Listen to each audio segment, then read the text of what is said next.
Hi guys, today we're going to talk about Chapter 17, Diversity and Cultural Competency.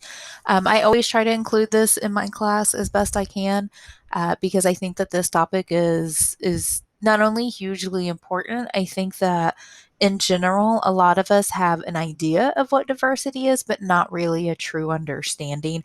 And this is something that affects us both in our classroom in college, but it also is going to affect you everywhere. Your day to day, it affects you when you go to the grocery store, it affects you when you run to the bank.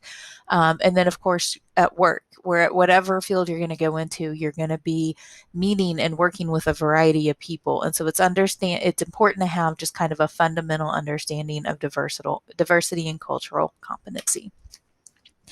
So some of the things we will touch on will be defining diversity, looking at the difference between surface and deep diversity, applying these principles of cultural competency, looking at the positive effects of diversity, defining accessibility, which is something that is not often talked about when we talk about diversity, but should be, and then identifying strategies for responding to instances of prejudice and hate.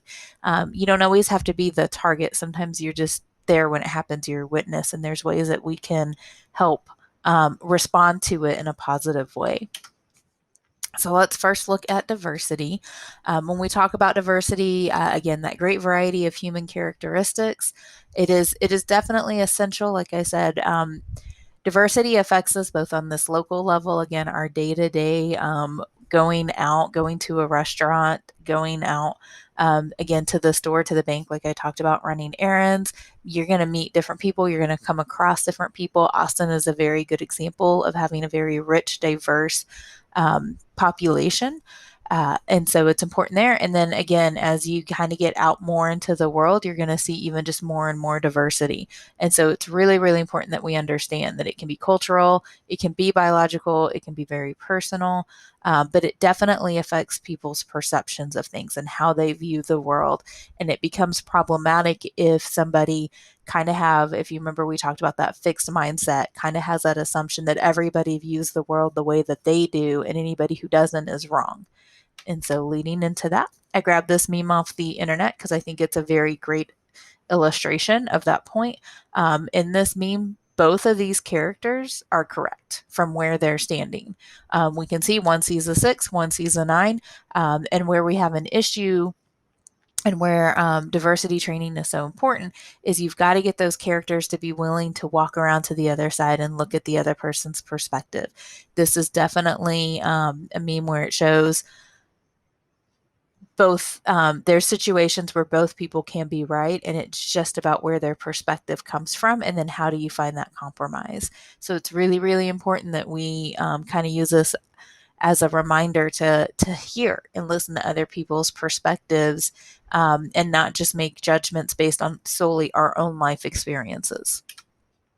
So when we talk about different aspects of diversity, let's remember that diversity is much more complex than the slides I'm going to be able to show you in this recording. And these ones that you see on the screen right now, these are um, umbrella terms for diversity. So these are sort of the ones we hear about that are most talked about, but they are not the only aspects of diversity. And so we can start off with race, ethnicity, and cultural background. A lot of people lump that all under race, and it's actually very, very different. When we talk about race and ethnicity and cultural, it's very nuanced, and it's not easy identifiable. So be cautious about making assumptions about the color of one's skin, what that means, what their cultural background or what their ethnicity is, and how they identify with all of that. As we talk about surface level and deep diversity, it's basically what you can see, right? So you can observe certain things, and even then, we can't be 100%. So surface level diversity can be very, very dangerous if you don't bother to get to know that deeper level diversity, because we can assume ethnicity, we can assume race, we can assume gender, we can assume age, and we can be wrong on all of those counts. So you can observe based on somebody you met, some things, but you can't be sure. So that's when you get to know them. That it's as simple as just having a conversation, get to know them.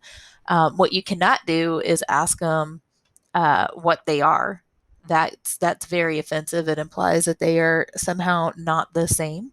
But you can get to know them and ask some basic questions that you would ask anybody and let them give that information to you. And then you start getting that deep level diversity where you get to know more not only about their ethnicity, race, age, gender, culture, language, and disability, but also some more of the things that we talked about that are not as obvious. So, religious views, political views, background, life experience, all that stuff that is not normally communicated just um, by seeing somebody and talking to them for 30 seconds, but a little bit deeper, and not noticeable, not easily noticeable or measurable. That's important. It really involves getting to know different people, different groups of people, so you can learn more about those perspectives.